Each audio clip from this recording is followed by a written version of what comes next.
Graphic school বিডি.com এর পক্ষ থেকে সবাইকে আন্তরিক সালাম। আসসালামু আলাইকুম। আমি Mamunur Rashid. Adobe Creative Cloud Illustrator CC 2017 learning এ আপনাকে স্বাগতম। আজকে দেখাবো সেভ অ্যান্ড সেভ অ্যাজ।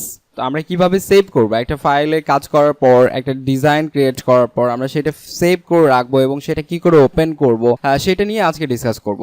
তো প্রথমেই আমরা কোনো একটা যদি ডিজাইন না করি, ব্ল্যাঙ্ক পেজটা আমরা যদি সেভ করতে চাই, দেখেন আমরা সেভ অ্যাজ থেকে সেভ করব, তাহলে আমরা বুঝতে পারবো না। তো আমরা জাস্ট বোঝার স্বার্থে আমি জাস্ট একটা শেপ নিয়ে আমরা এটা সেভ করে ফেলবো। লাইক আমাদের যদি এই শেপটা এই পজিশনে যদি রাখি, দেখতে পাচ্ছেন যে এই আর্টবোর্ডের আমরা দেখতে পাচ্ছি 50% এন্ড 50% বাইরে এবং ভিতরে রেখেছি। রেখে যদি আমরা সেভ করে দেই, ফাইল মেনুতে গিয়ে এখান থেকে সেভ অথবা সেভ অ্যাজ যদি ক্লিক করেন, দেন এখান থেকে আমরা ফাইল লোকেশনটা চেঞ্জ এখানে থেকে চুজ করে দিব। লাইক আমরা এখানে ডেস্কটপ করে দিচ্ছি। ডেস্কটপ করে দেওয়ার পর আমরা নিচে দেখতে পাবো ফাইল নেম। লাইক আমার একটা ফাইল নেম, এখানে আমরা টেস্ট লিখলাম এবং নিচে দেখতে পাবো যে এখানে সেভ অ্যাজ টাইপে যদি আমরা ক্লিক করি, তাহলে দেখতে পাবো অনেকগুলো ফাইল ফরম্যাট এখানে চলে এসেছে। তো আমরা কি দিয়ে আসলে মেইনলি সেভ করলে কি কাজটা হবে সেটা নিয়ে আলোচনা করব। এখানে প্রথমে দেখতে পাচ্ছি অ্যাডোব ইলাস্ট্রেটর এআই।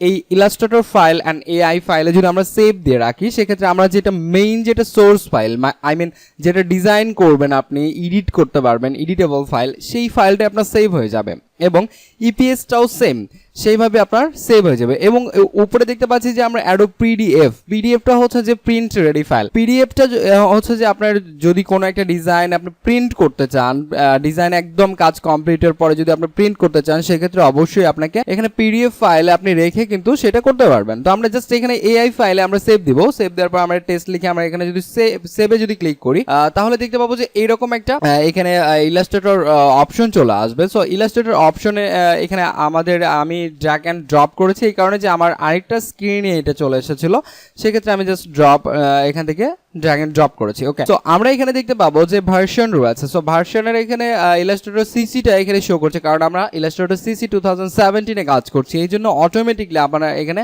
সিসি 2017টা এখানে শো করছে। তো আমরা এখানে যদি ক্লিক করি, তাহলে দেখতে পাবো যে আসলে কতগুলো ভার্সন রয়েছে। এখানে দেখেন Japanese Illustrator 3, Illustrator 3, 8, 9, 10, CS2, CS3, CS4, 5, CS6, তারপরে এখানে সিসি 2015 ছিল, সেগুলো এখানে শো করছে না, এখানে একদম ডিরেক্ট 2017 এখানে চলে আসে। তো এই 8-9টা যে ফাইল ভার্সন এখানে আমরা ভার্সন পাচ্ছি। তো এখন কোন ভার্সনে সেভ দিলে আপনার কোনটা কাজ করবে? লাইক আমরা যদি এখন সিসি ভার্সনে যদি সেভ দেই এবং অন্য যদি কোনো একটা আপনার বায়ার অথবা অন্য যে কেউ হোক আপনার ফাইলটি যদি তার ওখান থেকে যদি ওপেন করতে চায়, তার মিনিমাম যেটা ভার্সন লাগবে সেটা হচ্ছে সিসি ভার্সন লাগবে। তো আমরা যদি এখানে সাপোজ CS3 তে যদি আমরা এখানে সেভ দেই, তাহলে যেটা হবে তার ওখানে যদি CS3, 4, 5, 6 অথবা সিসি ভার্সনের যে কোনো এই উপরের দিকে যে কোনো একটা ভার্সন যদি তার পিসিতে ইনস্টল করা থাকে, সেক্ষেত্রে কিন্তু সে এটা রান করাতে পারবে, ফাইলটি ওপেন করতে পারবে। তো আমরা অবশ্যই যখন কোনো বায়ারের জন্য কাজ করবো, তখন আমরা একটু নিচের দিকে যেগুলো ফাইল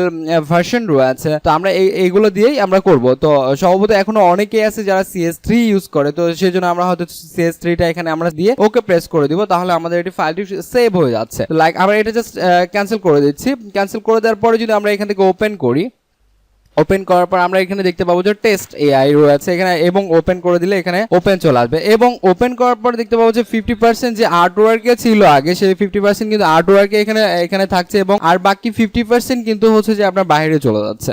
তো এইভাবে আসলে সিস্টেম করে আসলে এখানে কাজ হচ্ছে। ওকে, মেইনলি ব্যাপার। অ্যান্ড আমরা যদি এটা আবার ক্রস করে দিই, নিউ একটি যদি ডকুমেন্ট নেই,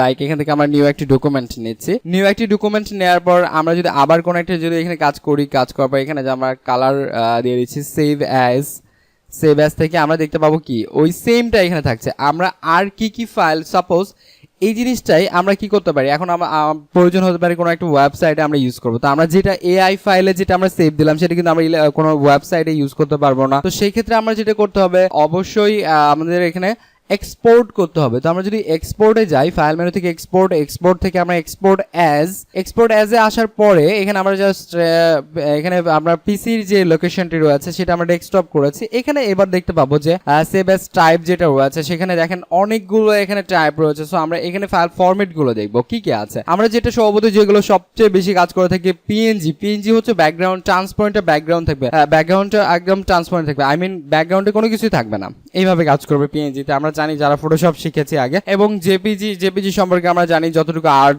বোর্ড নিয়ে কাজ করছে ততটুকু আপনার জেপিজি পিছনে হোয়াইট কালার অটোমেটিক শো করবে। তো এখন যদি আমি জাস্ট পিএনজিতে এখানে সেভ দিতে চাই, পিএনজিতে আমরা জাস্ট এখানে যদি আমি টেস্ট 2 লিখে জাস্ট আমরা পিএনজিতে সেভ দিচ্ছি, এক্সপোর্ট করে দিচ্ছি, এবং এক্সপোর্ট করে দেওয়ার পর আপনার এইটা চলে আসবে পিএনজি অপশন থেকে আমরা দেখেন এখানে রিজলিউশন রয়েছে। তো রিজলিউশন আমরা এখানে যেহেতু কাজ করছি সিএমওয়াই কে, আমরা এখানে সিএমওয়াই কে কাজ করছি, সিএমওয়াই কে কাজ করলে কিন্তু অটোমেটিক এখানে আমরা 300 পিপিআই কিন্তু শো করবে। 300 পিপিআই শো করার পরে এখানে আমরা কি করতে পারবো, দেখেন এখানে ট্রান্সপারেন্ট রয়েছে, ব্যাকগ্রাউন্ড কালার ট্রান্সপারেন্ট রয়েছে। আপনি চাইলে কিন্তু এখান থেকে ব্যাকগ্রাউন্ড কালার ইচ্ছা মতো দিতেও পারবেন, এখান থেকে আপনার ব্যাকগ্রাউন্ড কালার দিতে পারেন। তো আমি ব্যাকগ্রাউন্ড কালার এখানে ট্রান্সপারেন্ট রেখে জাস্ট ওকে প্রেস করছি, আমার কিন্তু এটা হয়ে গিয়েছে। এখন দেখতে পাবো যে আমরা এটা যদি ওপেন করি, এটা যদি জাস্ট ওপেন করি তাহলে দেখতে পাবো ব্যাকগ্রাউন্ডে এটা কোনো কিছু নেই, এখানে ব্ল্যাক শো করছে, কারণ হচ্ছে ব্যাকগ্রাউন্ডে কোনো কিছুই নেই। এইভাবে একটা ফাইল আসলে সেভ করা হয়ে থাকে।